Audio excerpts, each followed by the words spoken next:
Twelfth के बच्चों, नागरिक शास्त्र के अंतर्गत 7वां चैप्टर, आपका 7वां चैप्टर क्या है?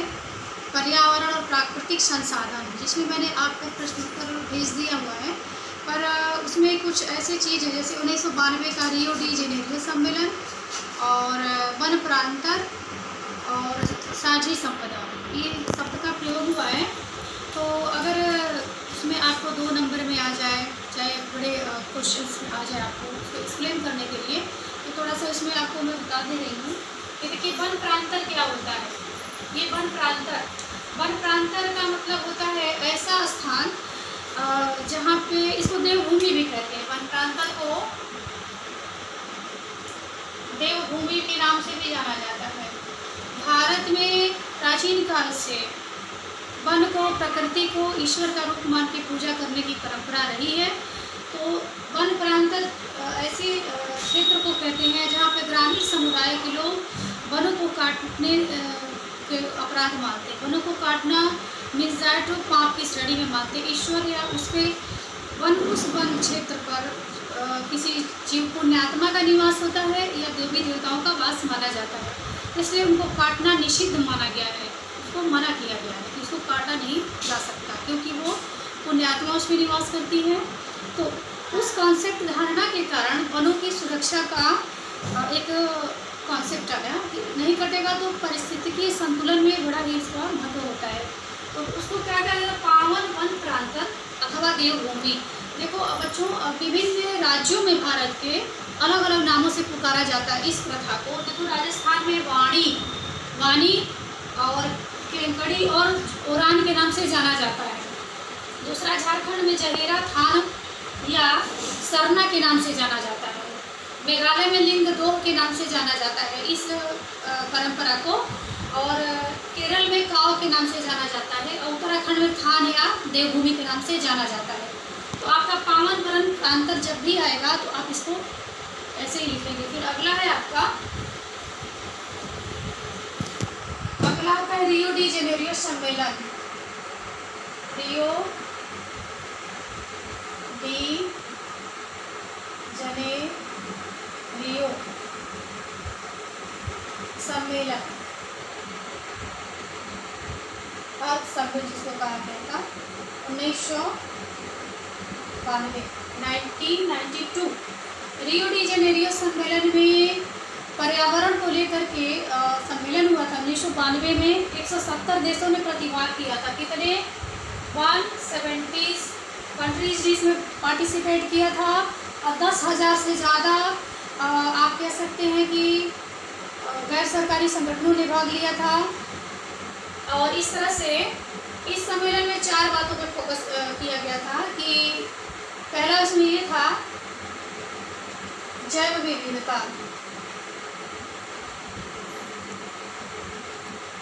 बायोडाइवर्सिटी पे बल दिया गया था। फिर है दूसरा पर्यावरणीय परिवर्तन, क्लाइमेट चेंज, पर्यावरणीय परिवर्तन कह सकते हैं।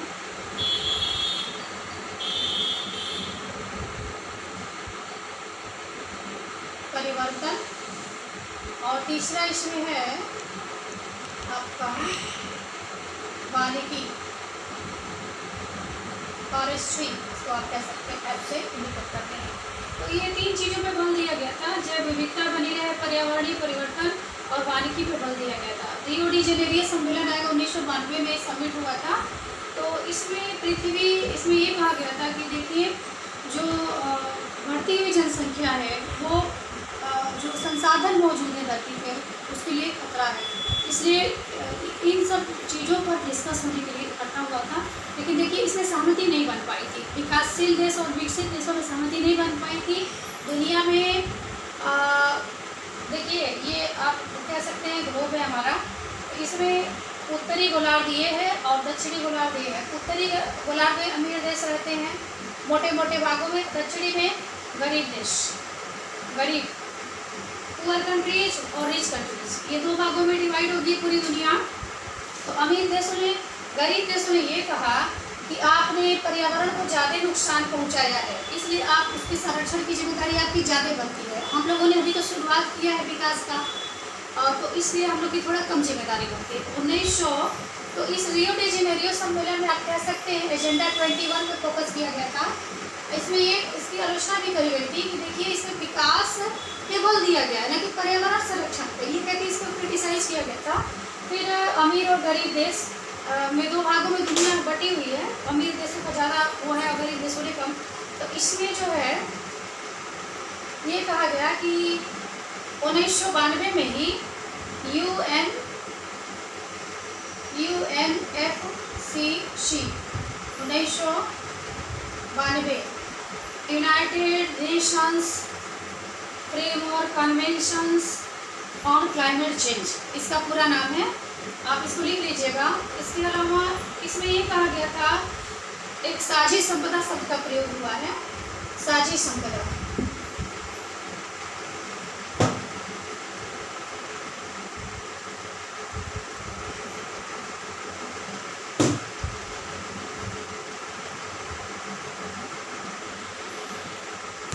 साझी संपदा क्या है? साझी संपदा एक ऐसी संपत्ति को कहा जाता है, पर्यावरणीय संसाधन को कहा जाता है, ऐसे संसाधन को कहा जाता है जिस पर किसी एक समुदाय का नियंत्रण ना होकर के पूरे समुदाय का नियंत्रण होता है। जैसे संयुक्त परिवार में चूल्हा और आप चारागाह, घास का मैदान, पानी, जल के स्रोत, कुआं, तालाब, ये सब क्या है? एक साझी संपदा है। और राजनीतिक अर्थों में आप कह सकते हैं कि किसी एक देश का नियंत्रण नहीं होगा और उस पर सारे देशों का नियंत्रण होगा। तो पृथ्वी के साझी संपदा के अंतर्गत आप देखिए, पहला है पृथ्वी का वायुमंडल। पहला इसमें क्या है? पहला है इसमें पृथ्वी का वायुमंडल, पृथ्वी का वायुमंडल। और दूसरा इसमें है समुद्री सतह, समुद्री सतह। तीसरा है अंटार्कटिका, अंटार्कटिका। और चौथा है इसमें बाह्य अंतरिक्ष मंडल, बाह्य अंतरिक्ष मंडल। ये क्या है? साझी संपदा है, साझी संपत्ति है, विश्व की साझी संपदा है।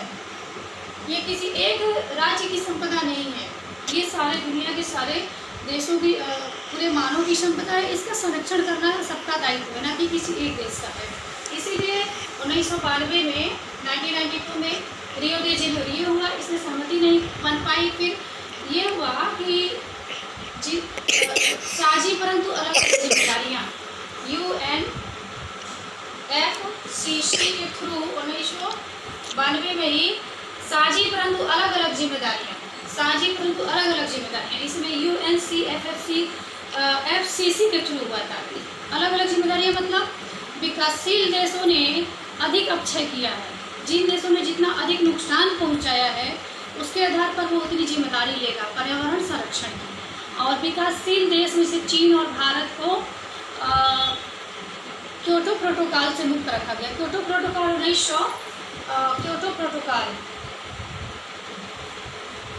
1997 में हुआ था। क्योटो प्रोटोकॉल 1997, जापान का शहर है जापान। तो भारत, चीन और विकासशील देशों को मुक्त रखा गया था कि भाई ये विकासशील की प्रक्रिया में है, अभी तो इनका बहुत ज़्यादा विकास ही नहीं हुआ है, इसलिए इनको इन शर्तों से मुक्त रखा गया था।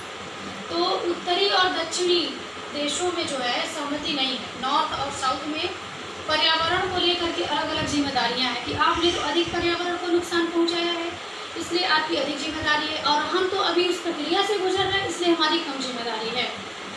और इसी तरह से 1930 में भारत जो है कार्बन उत्सर्जन के मामले में भारत का इसमें आएगा 1.6। तो ये योगदान मतलब पर्यावरण को नुकसान के लिए। और देखिए ग्लोबल वार्मिंग भी है इसी में। ग्लोबल वार्मिंग कैसे होता है इसमें, देखिए ग्लोबल वार्मिंग,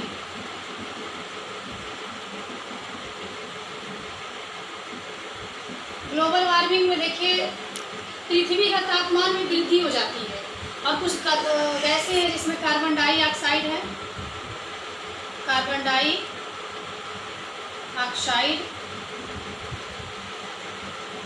हो गया, CO2 और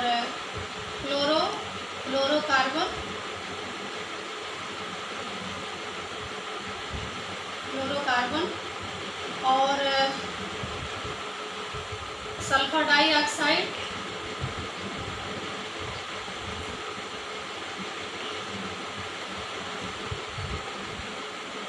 ये जो गैसें हैं ये पर्यावरण के नुकसान के लिए, ग्लोबल वार्मिंग के लिए, पृथ्वी को गर्म होने के लिए, हीटिंग के लिए जिम्मेदार हैं।